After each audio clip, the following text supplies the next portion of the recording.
Bonjour chers amis et abonnés, je suis content de revenir avec une cuvée que j'ai déjà dégustée, qui est la Viña Real 1970. Alors évidemment, c'est le même vin, puisque c'est la même vendange, c'est la même mise en bouteille, c'est le même vieillissement, mais cela dit, après 55 ans d'existence, deux bouteilles peuvent être complètement différentes. Et cette bouteille est particulièrement différente parce que le niveau, contrairement à celle que j'ai dégustée il y a une petite année, le niveau, donc j'en ai pas encore goûté du tout, le niveau est assez bas. Il est proche de ce qu'on appelle classiquement dans le langage des enchères euh, un niveau quasi vidange. Quasi vidange, c'est-à-dire, alors c'est bas du col là, vidange ce serait un tout petit peu plus bas, mais on n'est vraiment pas loin.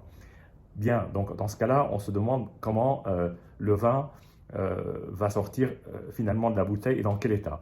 Alors, je ne vous cache pas que j'ai eu du mal à déboucher la bouteille. Cela dit, je suis assez heureux parce que j'ai réussi à sortir tout le bouchon sans laisser aucun bout de bouchon dans le vin. Et ça, c'était inespéré. Le bouchon était très humide, ce qui est normal. Il était, on va dire, imbibé de vin. C'est une qualité de bouchon de l'époque. Aujourd'hui, peut-être que certains bouchons ne produiraient pas cet effet-là, mais on n'en sait rien parce qu'on n'a pas de recul de 55 ans sur la technologie des bouchons actuels. En tout cas, un niveau plutôt bas, certains diraient bien bas, donc attention, gros risque. Et là, ben, on va voir ce que c'est. Alors, la Compagnia Vinicola del Norte de España est une bodega très traditionnelle qui a quasi 130 ans. Et Viña Real est une de leurs cuvées phares avec la Imperial. Donc, on va voir ce que ça donne. 970 est considéré comme peut-être la plus grande année du XXe siècle sur la Rioja. Des fois, il y a compétition entre 64 et 70. Sur ce canal, j'ai déjà dégusté une demi-bouteille de 64 qui était exceptionnelle, un 70 qui était tout aussi superbe, mais qui avait un meilleur niveau. Une expérience de plus que je vais partager à déjeuner en famille. Donc, on va voir quel effet ça va donner. Mais avant toute autre chose, je veux la déguster là. Donc, je l'ai laissé reposer une heure et demie. Je pense que c'est le bon timing. Et allons-y pour la dégustation. Alors, j'ai choisi un verre très ample pour faire ressortir au maximum les arômes et éventuellement détecter certains défauts sur des vins vieux, ce qui peut d'ailleurs souvent arriver. Donc voilà. Alors déjà, la couleur est assez sombre, comme vous pouvez le voir là. Elle est assez sombre avec un fond rouge assez puissant et un pourtour qui est brun, orange-brun. C'est un vin qui porte son âge, quoique je trouve que la concentration de la couleur est assez impressionnante pour un vin qui a 55 ans. Donc, c'est pour moi déjà plutôt un bon signe, mais la couleur, malheureusement, ne dit pas tout. Si c'était aussi simple, ça se saurait. Place à la dégustation. Commençons par le nez. Alors, le nez, il y a à la fois un côté légèrement balsamique, ce qui est normal pour des vins comme cela, de fruits secs aussi. Et en parallèle, on retrouve alors des aromatiques de café assez concentrés, de fruits noirs confits, et surtout, ce que je retrouve souvent dans ce vin-là, le côté épice oriental.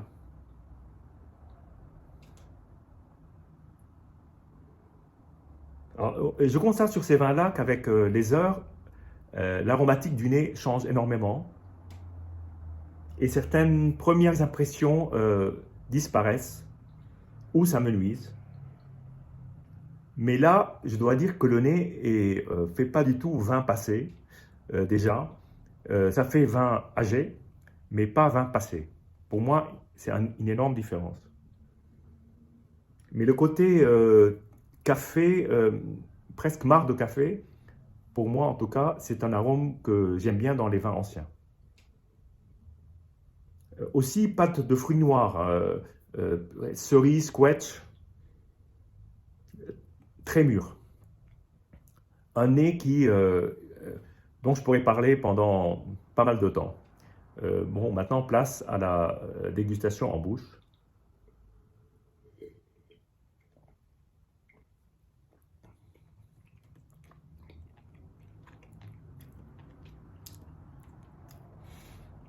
L'attaque est très fraîche. Alors, je le sers à 16 degrés. C'est ce que je pense être température de cave. Je pense être vraiment la bonne température. On ne sent absolument pas le côté alcool. Au contraire, c'est un vin très intégré. Ce qui me touche particulièrement, c'est cette suavité en bouche, cette rondeur. Et puis, en fin de bouche, comme une sorte de côté très confortable, un vin de soir, on est en plein jour, mais un vin de soir dans le sens qu'il y a un côté très réconfortant dans la fin de bouche qui laisse une très légère note de fumée, de tabac, et puis ce côté café qui ressort très légèrement chocolaté.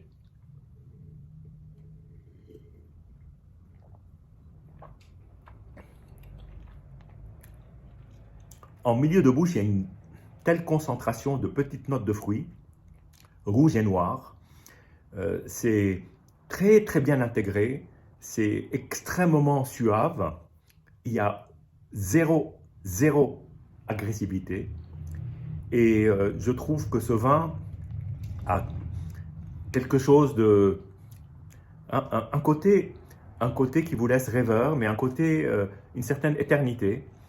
Parce qu'il est, on dirait qu'il est immuable dans le temps, que l'âge n'a pas de prise sur lui, qu'il peut encore résister assez longtemps. Et ce qui me frappe le plus, c'est justement comment un vin avec un niveau peut-être aussi bas que je pense beaucoup d'amateurs auraient évité sur cette bouteille-là, arrive en fait à vous délivrer quelque chose qui est vraiment superbe. Alors, on ne peut pas parler de perfection, on peut lui trouver ça et là les petits défauts, mais ces défauts-là ont leur charme et contribuent à l'impression générale. J'aime pas trop analyser, en fait, les aromatiques du vin. C'est pas ma façon d'approcher des vins comme ça. J'aime bien me concentrer sur l'impression générale. L'impression générale est assez extraordinaire.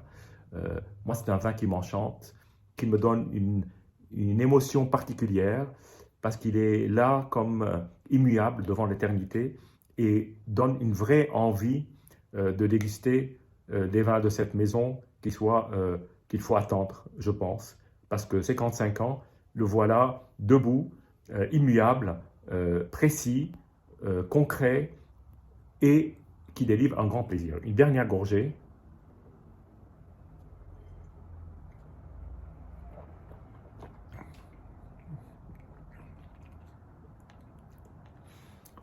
Il y a des aromatiques que je n'arrive pas vraiment à définir,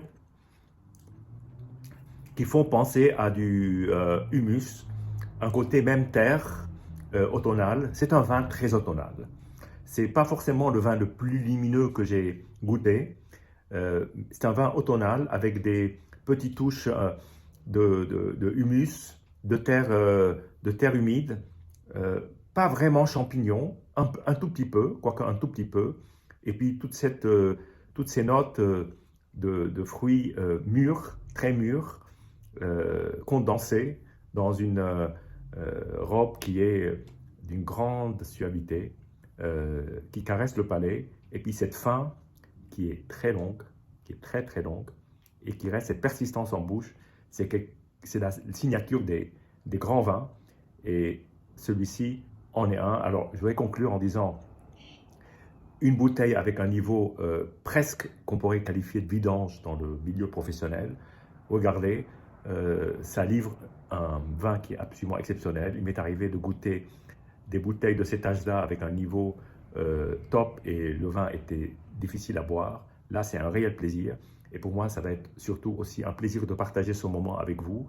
Je vous remercie pour votre fidélité et puis aussi de le partager en famille et voir comment les uns et les autres vont réagir par rapport à un vin qui, évidemment, ne ressemble pas au vin jeune qu'on pourrait déguster aujourd'hui.